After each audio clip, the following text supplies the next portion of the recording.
Magandang hapon po muli sa inyong lahat. Alam nyo, napakaganda ng ating pagbasa. Ito'y tumutukoy na sa ating banal na pagdiriwang, ang banal na Eucharistia. Mula sa lumang tipan hanggang sa ebanghelyo natin ngayon, ipinahayag kung paano pinakain ni Jesus ang higit sa 10,000 kalalakihan o mga tao. At ito'y nagpapahayag sa atin na tinutugunan ng Panginoon ang ating kagutuman. Kung ano man yung ating hinahanap o kakulangan sa buhay, tinutugunan ng Panginoon.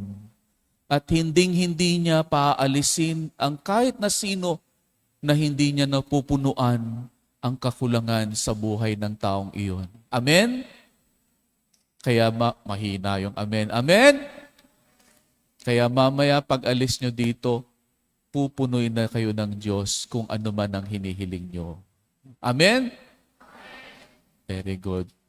Alam nyo, noong year 2000, na-assign ako sa seminaryo. At merong lumapit doon sa seminaryo, naghahanap ng pari na mamakausap dahil meron siyang problema. At ako yung nakita ng security guard. So sabi niya, Father, baka pwede kayo, nais daw makausap ng pari. At nagkwento itong lalaki, halos umiiyak na siya kasi nawalan siya ng trabaho, na ibangga niya yung dinadrive niya sa sakyan at nakumpiska pa yung kanyang lisensya. Kaya humingi siya ng tulong sa akin. Ang sabi niya, Father, kailangan ko po ng 250 pesos para matubos yung aking lisensya. At alam nyo, nagdalawang isip, binuksan ko yung wallet ko at pagtingin ko sakto, 250 na lang yung pera ko. Lunes pa lang yun. So, buong linggo, pag binigay ko yun, buong linggo, wala na akong pera. Wala na akong pang Starbucks. At pagkatapos ng inabot ko sa kanya, after 4 years, ako'y tumutulong sa isang parokya. At pagkatapos sabi sa akin ng secretary, Father, may naghahanap po, magpapabless ng sasakyan. Binanggit po yung pangalan nyo, gusto niya kayo ang mag-bless. At pagbaba ko mula sa kumbento, nakita ko yung lalaking lumapit sa akin 4 years ago.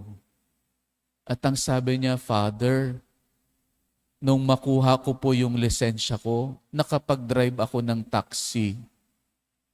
Nakapag-ipon po ako, yung aking asawa nakapunta po sa abroad. At eto po yung kanyang naipon, nabili namin ng sasakyan, jeep, pangpasada niya. Isipin ninyo, sa halagang 250, nagbago yung buhay niya. Huwag kayong hihiram sa akin ng 250, Baka maubos. At ano kaya nangyari kung pinagkait ko yung 250 iyon? Hindi siguro guminhawa ang buhay ng taong iyon. At sapat na para sa akin na magpasalamat siya. Makita ko nagbago. Ang laki ng tuwa ko. At ito yung ipinapahayag sa atin ng Ebanghelyo. Ang Diyos makagagawa ng milagro sa mga maliliit na bagay. Hindi kailangan mga mararangya, kailanman hindi iyon ang pamamaraan ng Diyos. Pinipili niya yung mga hindi karapat-dapat. Naalaala nyo nung si Samuel ay sinugo niya kay Gideon at naghahanap si Samuel nang hihirangin ng Diyos na mamumuno sa kanyang bayan, iniharap ni Gideon yung pinakamagagaling at matikas niyang mga anak at itinago niya si David. Kasi si David ay nagpapasto lang. Siguro butot balat lang ang itsura. Gwapo pero butot balat. At ano ang sabi ng Panginoon kay Samuel? Hindi yan ang hinahanap ko. Meron pa. at pinatawag ni Samuel. At nung makita ni Samuel si David, ang sabi ng Diyos, yan ang pahiran mo ng langis. At alam natin ang kwento ni David.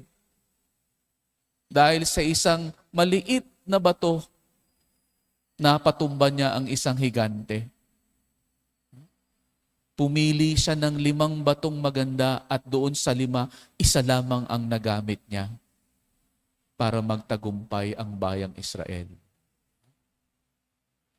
Isa sa isang higante, maliit na bagay para maging marangya, pamamaraan ng Diyos ay sa simpleng bagay lamang. Kaya ang tanong sa ating buhay, ano ba yung mga bagay na hindi natin napapansin sa sobrang kaliit-liitan na? Dahil kung tatawagin tayo ng Diyos at hihilingin niya na tayo ay magbigay sa Kanya, at kung meron man siyang hihilingin sa atin, iyon yung pinakamaliit lang na bagay. Baka natatakot tayo malaki ang hilingin sa atin ng Panginoon. Hindi. Maliit lamang. At ang tanong, ano ba iyon? At kapag hiniling ba sa akin yun ng Panginoon, maibibigay ko ba sa Kanya?